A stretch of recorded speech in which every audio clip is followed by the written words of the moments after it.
Are you a creative or business person who's just plain tired of spinning your wheels, running in circles, trying to make progress in your career? This is the podcast that will change all of that. We're talking about strategies and techniques you can use to achieve more by working better and more effectively so you can reach your goals faster without having to work harder. I'm Gordon Firemark, and this is More, Better, Faster. Hi, everybody, and welcome back to another episode. I'm Gordon, and here to talk with you today about your inner critic, hacking that inner critic of yours. You know, the other day I woke up feeling, just sort of bad about myself. Have you ever had that where, I just gone to bed the night before with some self-criticism going through my head. Something had gone wrong in some communication I'd had, and I was sort of beating myself up about it. And sure enough, those thoughts kept replaying in my unconscious mind all night long, and I woke up feeling crummy about myself. My inner critic had been hard at work chipping away at my confidence. So I took a close look with fresh eyes, and I realized I hadn't handled things wrong or badly at all. I'd really done the best I could with a sort of difficult situation. So I needed to let it go and forgive myself. I gave myself some grace, and I went on with my day. Now, you've probably had similar experiences where your self-talk is negative, or you experience imposter syndrome, or you just don't believe you're good enough, or you're up to the job that you're set ahead for yourself. You're buying into other people's harsh words, which maybe are much more about them than they are really about us. People project their stuff onto other people all the time. Or you're holding yourself to an impossible standard that you'd never expect of anyone else. Feeling insecure about your abilities, your intellect, or whatever. You've got that inner voice saying things like, why should anyone listen to you? Or you're a dummy, or you're an idiot. And maybe it's not even your voice that you hear in your head. You want to talk about messed up. Sometimes you hear your mother or your father or a grandparent or an older sibling or anybody that's important to you. Interestingly, it is the smarter people out there who do this more. Smart folks' minds are programmed for critical thinking, which is great when you're trying to figure out a solution to a problem. And it's just not so great when it turns on you and starts to create the belief that you are the problem. Now, your inner critic might just be there trying to protect you, looking out for you, that lizard brain thing, right? Keeping you from taking risks, keeping you safe. But often, it's really playing into your limiting beliefs and limited perceptions. It's not the reality. So how can you change this kind of behavior and hack your inner critic? Well, first off, I just have to say, this is not the kind of, there's no magic pill. This is not the kind of thing that's an overnight solution. It's going to take some time. You've got to build habits around dealing with this. But the sooner that you start, the sooner you will be free from these influences of this negative inner critic, and you'll experience confidence, inner peace, and success. So here are a few ideas about some things to do. One, learn to listen for that inner critic voice. Don't let it remain in the unconscious. Being conscious of when you're doing this will help you recognize it for what it is.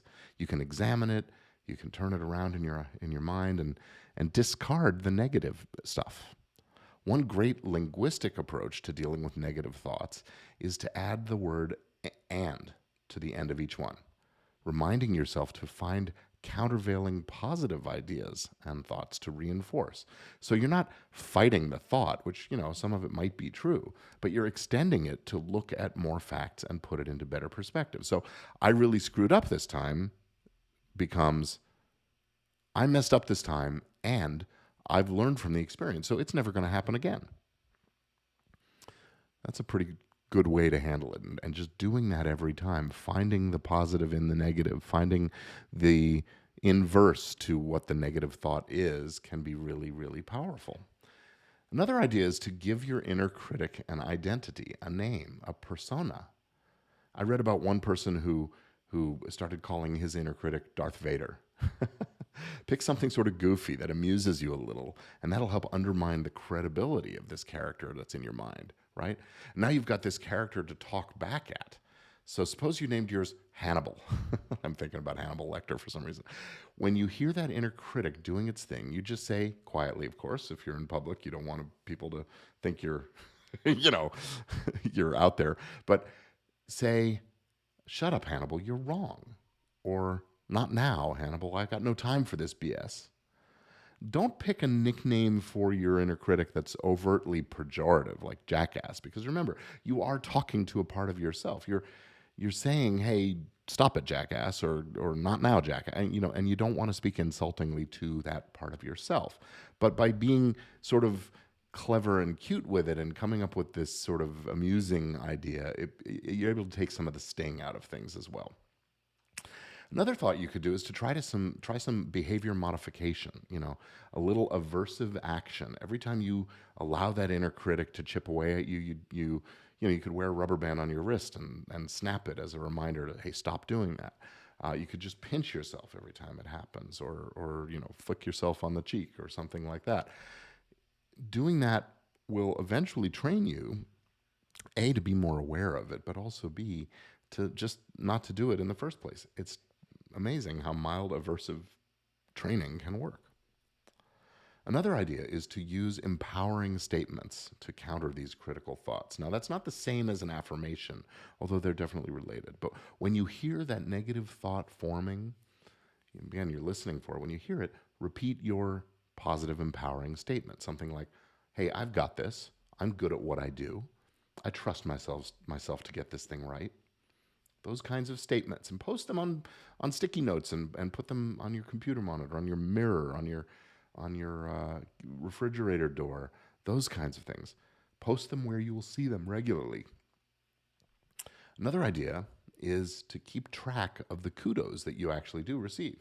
We are all much, much better at listening to our inner critic, the negative stuff, than we are at hearing, accepting, and assimilating positive feedback.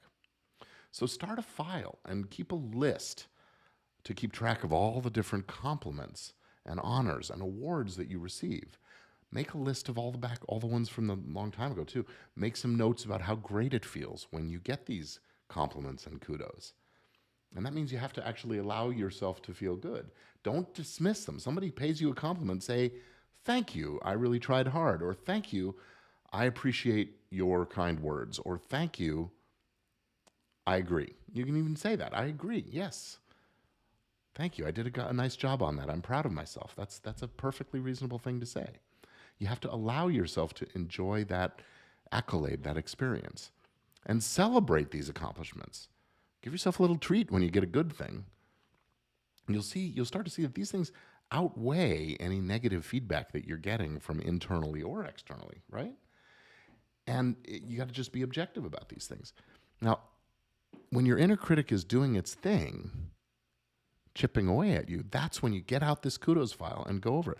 I keep mine in Evernote on my computer, and I go through it every once in a while. I even have a little reminder set, hey, look at the kudos, and update the kudos. And I find that I'm reminded that I do a pretty darn good job of things most of the time. Another thing that works great for me is to use empowering music to sweep away negative thoughts and sort of set me up for a good day, set me up for positivity. So, I have a playlist of my energetic music that gets me going for the day. Take note of songs and how they make you feel and put them in your playlist. And use that playlist to build you up to a place of confidence and strength and empowerment. And use it often, even when you don't have that negativity happening. What it'll do is create the associations with your empowering thoughts and ideas. Allow them to become sort of sense memory. So hear that song and use those empowering thoughts together. Repeat that empowering thought a couple of times each time a song that you like comes on. And pretty soon it will happen automatically as a habit. When you hear the song and that positive thought, that empowering idea gets reinforced. And here's an important one, because we have to be more positive with others as well as with ourselves. If you are one to judge or criticize others, try going on a judgment diet. Do unto others as you would have them do unto you, right? I mean, that is not as old as time, but that's an old idea. And there's something to it, because if you do unto others, you practice the way you're going to treat yourself. We do things the way we practice them. And so practice being kind and thoughtful and positive about things with everybody, and you'll find that you're doing the same with yourself. This is one I can do a little better at, I know. So listen, your inner critic doesn't need to be shown the door. It needs to be retrained.